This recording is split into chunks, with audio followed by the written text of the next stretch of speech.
views and opinions expressed in this program are those of the participants and do not necessarily reflect the views of BronxNet or the program underwriters.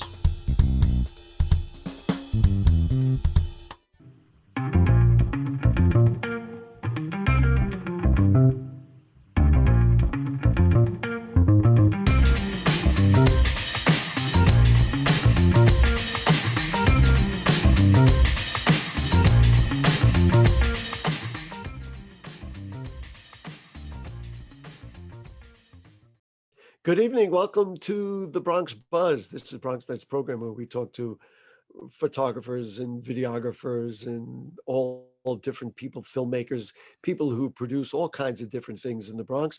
And mostly we do talk to writers and reporters and editors. And this evening we're going to be talking to a reporter, although he has significant experience, and we're going to examine some of that. And in the second part of our program, we have a Bronx author who is doing a follow-up, kind of a realistic novel, let's put it that way, about immigration. So let's start out and say hello to Greg David. Nice to have you with us. Greg is the director of the Business and Economics Reporting Program at the Craig Newmark Graduate School of Journalism. He also has written a wonderful piece for the city that, as I told him before the show, I was really excited about. Nice to have you with us, Greg David. Thank you very much. I'm glad to be here. So let's just a little background about you. I detected a New England regionalism when you spoke. So am I accurate there, or am I just being a Bronxite who doesn't know what he's talking about?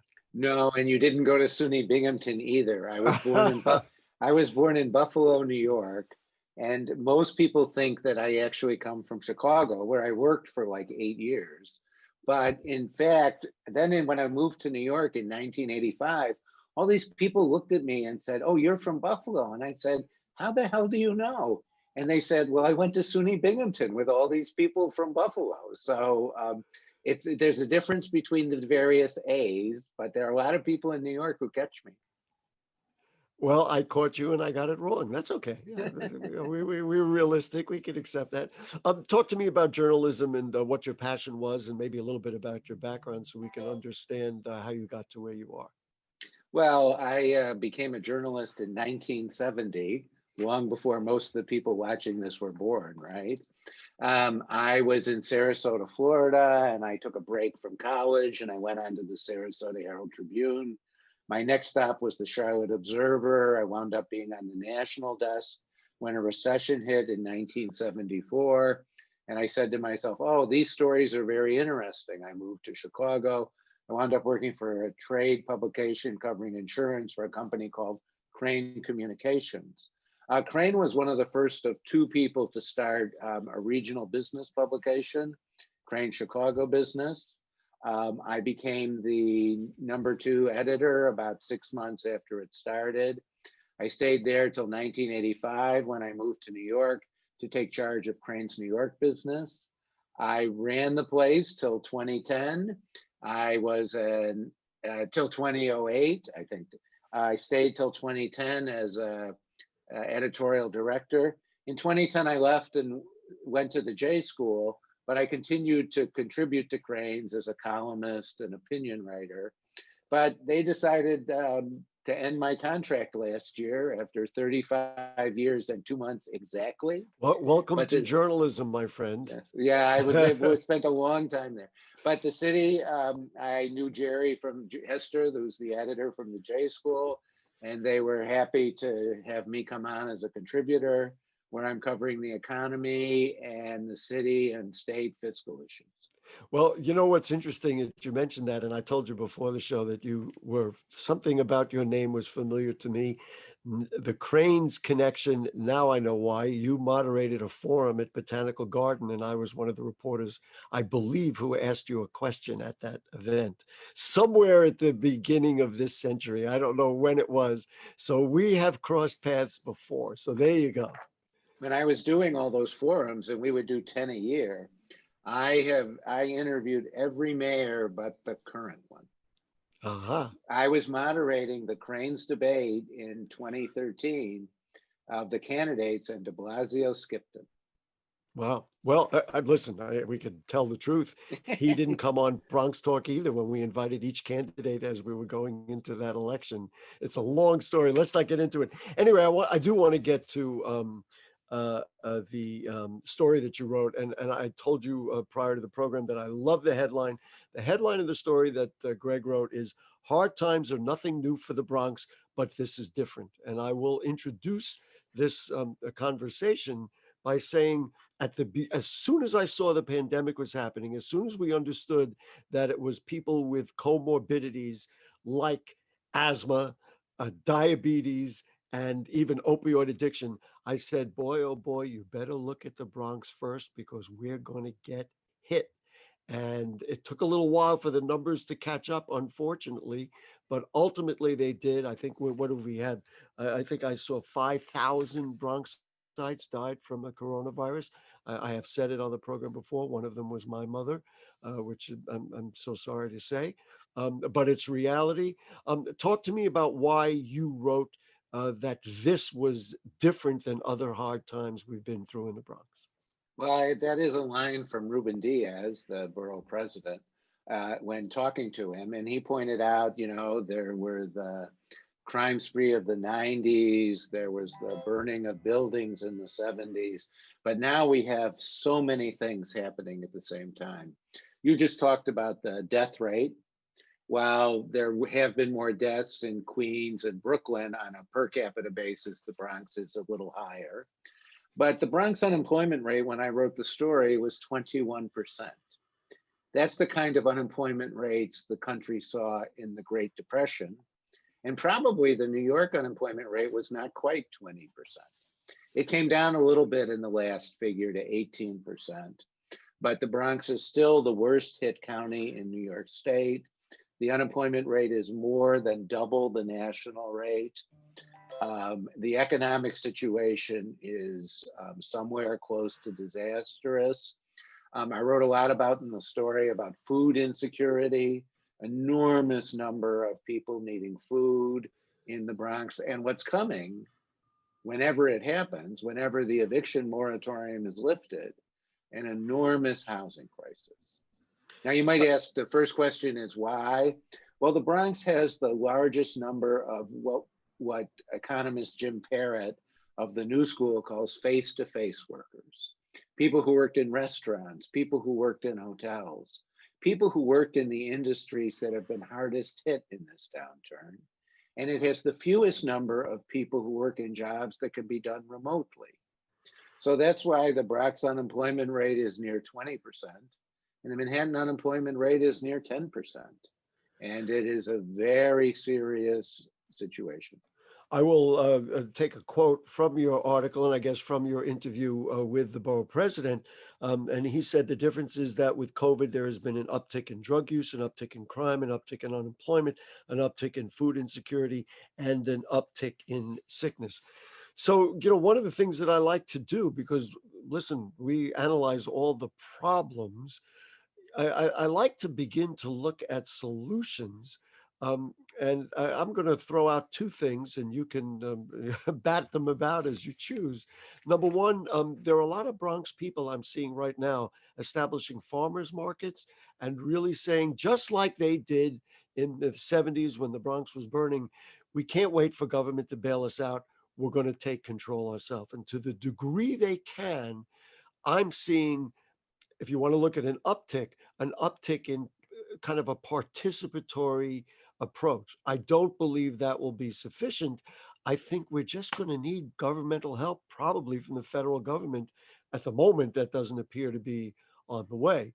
What are your thoughts about both of those items? I guess I would agree with you on both counts. First of all, I went to a food pantry that Bronx Works had established in the Tremont neighborhood. They and other nonprofits have really stepped up on the food front.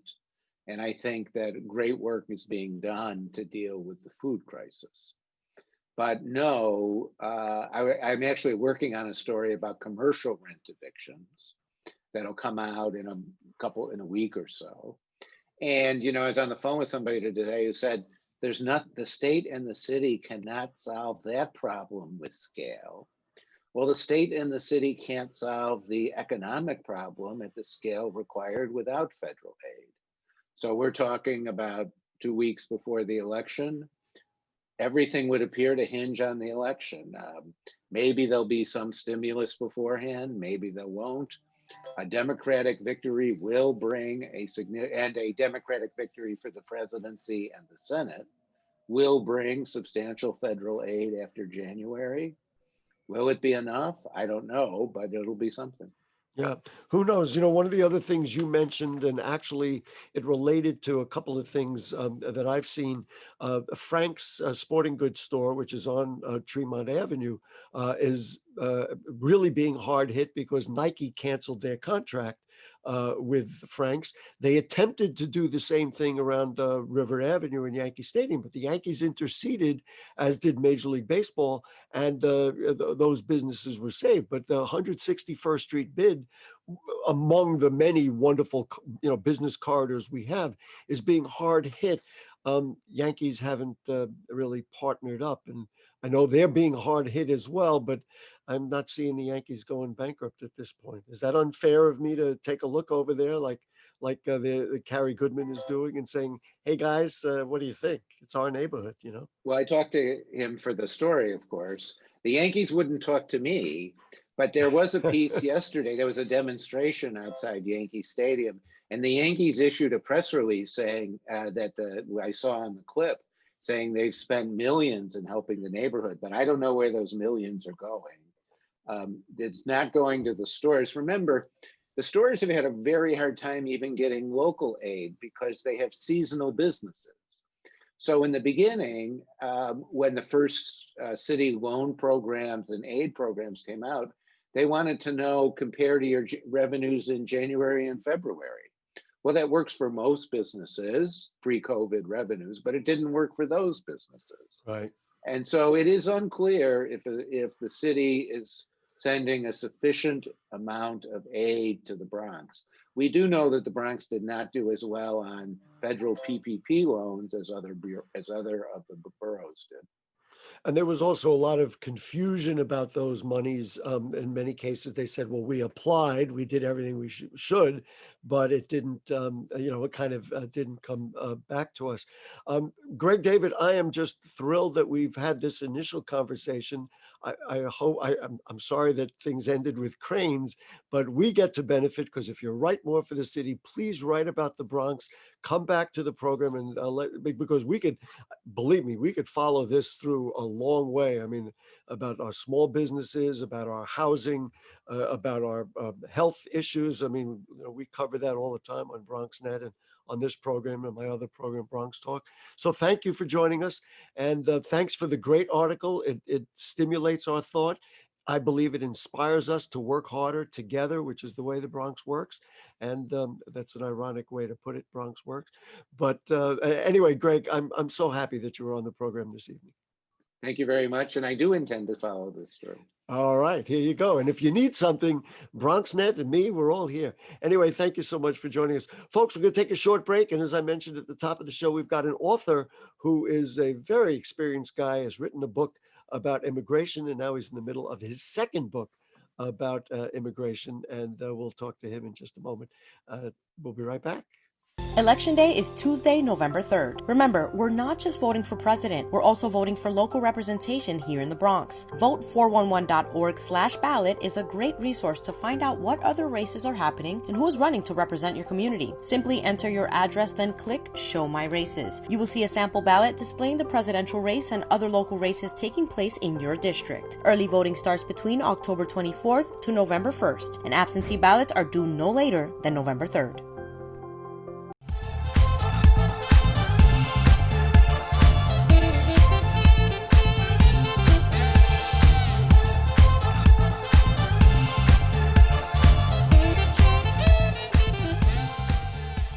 Okay, back with you on the Bronx Buzz, and it is my thrill to present my friend, and that is Ted Mieszczanski, who is a highly acclaimed Bronx writer, and nice to have you with us, Ted. It's my pleasure, Gary.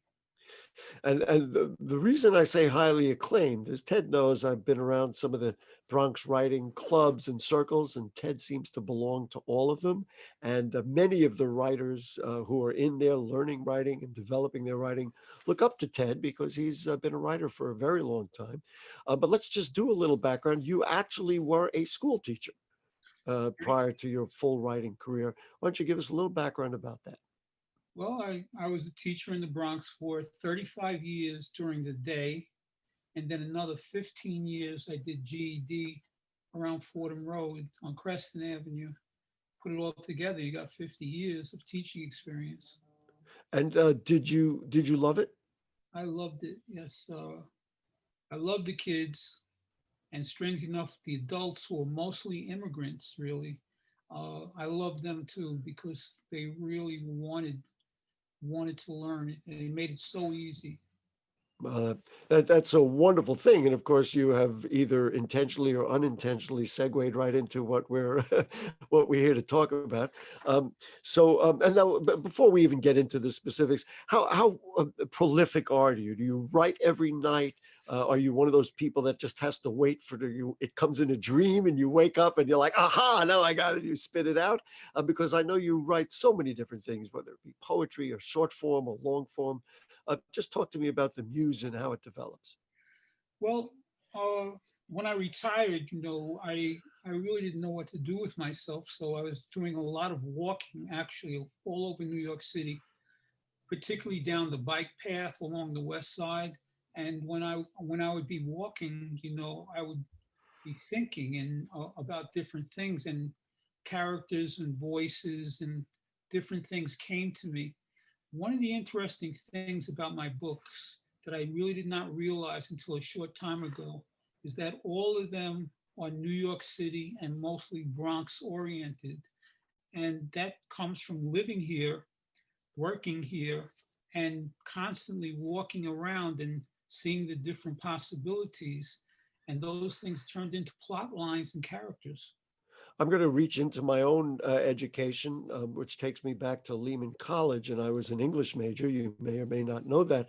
I believe it was Ralph Waldo Emerson who defined genius at one point, and he said there's a stream traveling up there somewhere, and if you can kind of log into using a modern term that he had no idea about, if you can log into that, then you get on that stream. And it sounds to me like, and I'm always interested in an artist's muse, if you can, when you were walking and you pulled into that, you were able to say, wow, now I'm writing it as I'm walking, right? Am I understanding that That, appropriately? that was a big part, but I also use the characters. Many of the characters are suggested by the people I've met, including some of my students, just various people.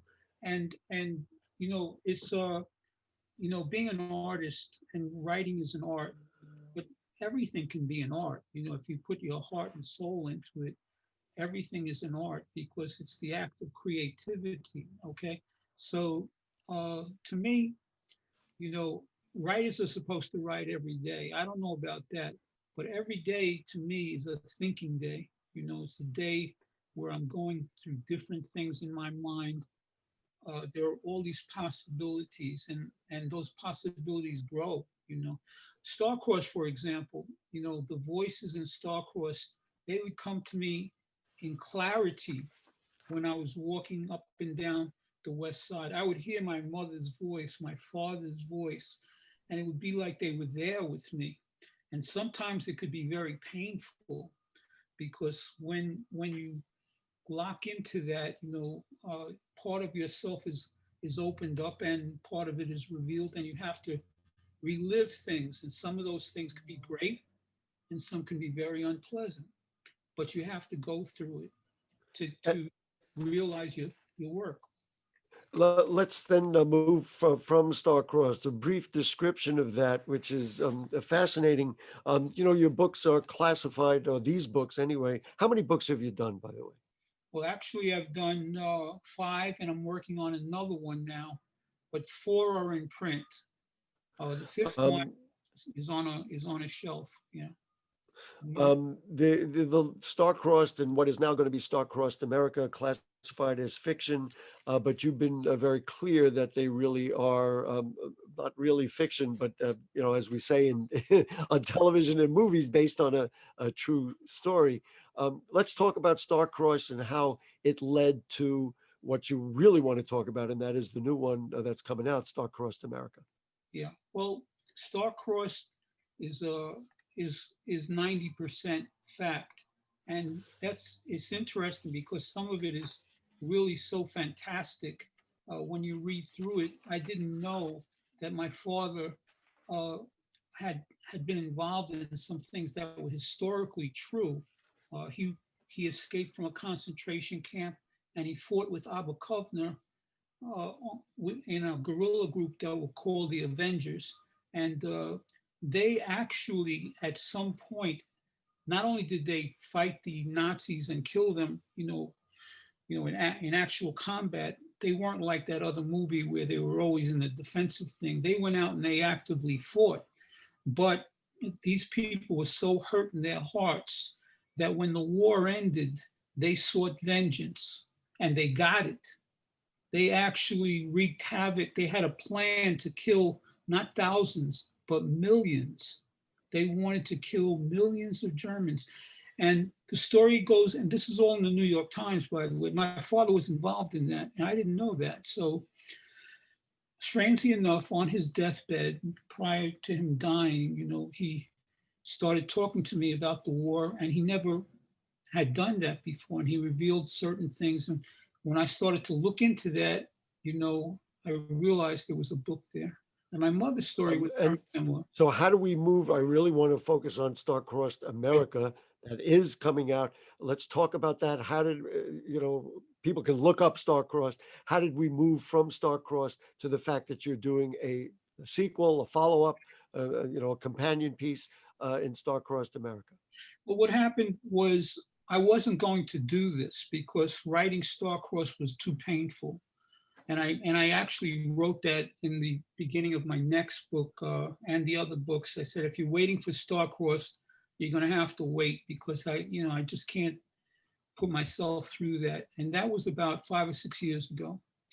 And then, again, walking around thinking, I said I wasn't going to do it. Then all of a sudden, strangely enough, the voices started coming back. And what this is really, what this is the story of immigration in America.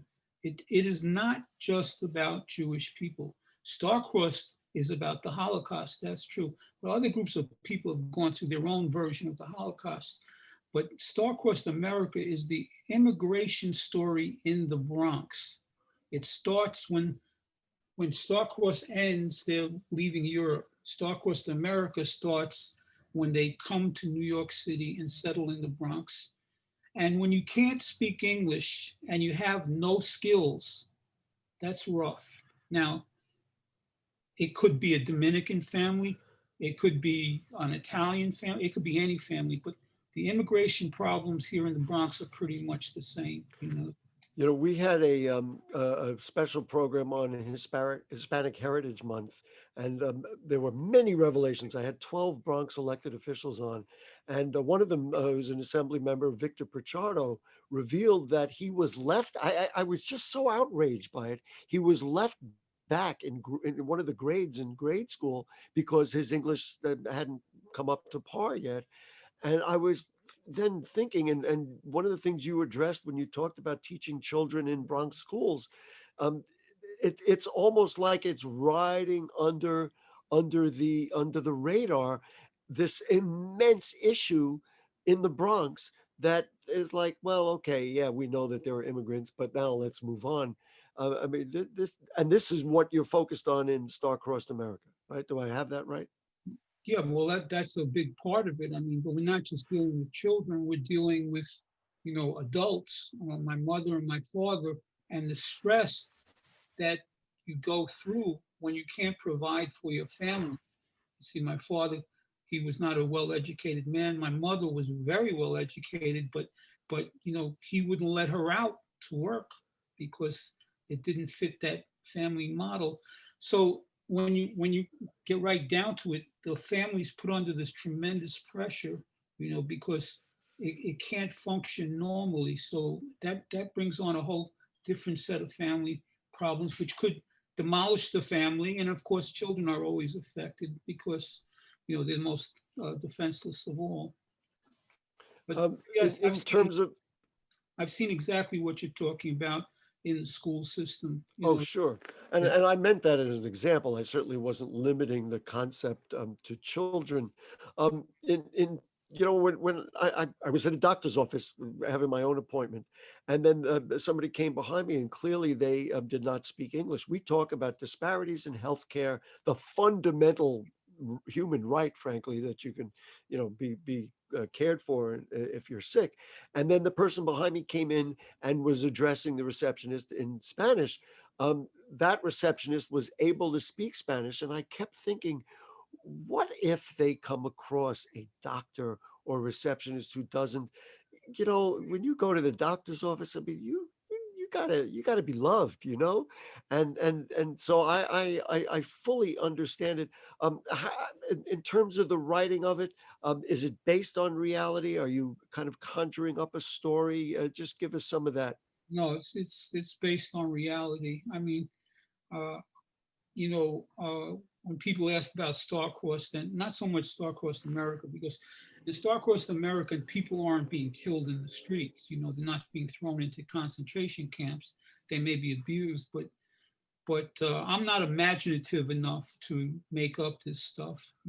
And Star-Crossed America, the part that's written now, it could be almost anyone, right? Right. So the problems are real problems, and I've that might Well, be when Ted, I've got to cut you off because we're almost out of time. But it really is about our lives in the Bronx, and I really appreciate it. When are we going to see it? I don't want to push it, Ted. Get off the TV and get to work. When are we going to see it? Well, I'm thinking about probably late in the spring or summer. I'm not one of those writers that gets up every day and writes for 2 hours. I'm not that disciplined, so I got to feel. But I'll tell you, during this pandemic, it Gives you a little more time. there's a little more time.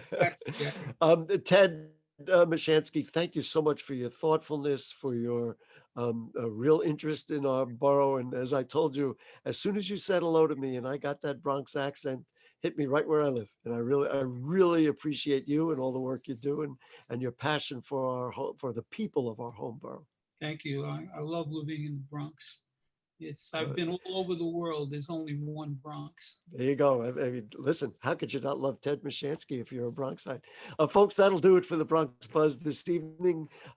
We will say goodnight to you. Also remind you on Bronx Talk this week, a very important show. We'll have a couple of school principals on, speaking of schools, who are going to talk about how they are doing right now, along with a mental health expert to analyze what the effects of all of this is on our children. Very important program on Bronx Talk. Thanks to our great producer, Rebecca Hemick. Boy, she does a great job every week.